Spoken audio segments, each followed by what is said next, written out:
कोकणातल्या एका डोंगराळ गावात एक जुना वाडा होता. त्या वाड्यात अनेक वर्षापासून कोणी राहत नव्हतं. गावात अफवा होती, तिथे रात्री दिवा लागतो, पायऱ्यांवर आवाज येतो आणि कोणीतरी सावलीत उभं दिसतं. गावात नवीन आलेला अमोल हा तरुण अशा गोष्टीवर विश्वास ठेवत नव्हता. एके रात्री त्याने मित्रांना सांगितलं, मी आज त्या वाड्यात जाऊन दाखवतो. काही भूत वगैरे नसतं. मित्रांनी खूप थांबवलं, पण अमोल ऐकला नाही. रात्री तो टॉर्च घेऊन वाड्यात गेला. आत पूर्ण शांतता होती.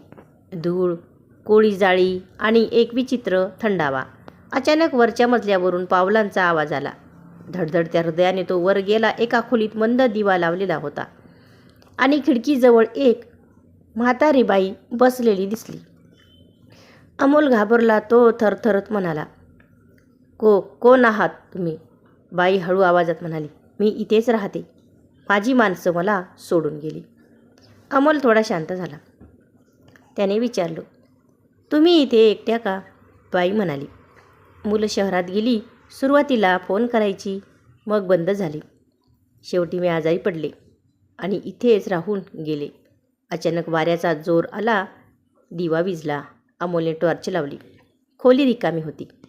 फक्त भिंतीवर एक जुना फोटो होता, त्याच म्हाताऱ्या बाईचा, आणि खाली लिहिलं होतं, शांता, मृत्यू 2015. अमोलच्या अंगावर काटा आला. तो धावत गावात आला. दुसऱ्या दिवशी चौकशी केली तेव्हा कळलं, खरंच त्या वाड्यात एक आजी राहत होती. मुलांनी शहरात जाऊन तिला एकटी सोडलं होतं आणि ती एकटीच मरण पावली.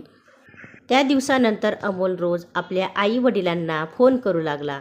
त्याला त्या रात्रीचं एक वाक्य कायम आठवत राहिलं, माझी माणसं मला सोडून गेली. बोध, जिवंत असताना आपल्या माणसांची साथ द्या, नंतर पश्चाताप करून काही उपयोग नसतो.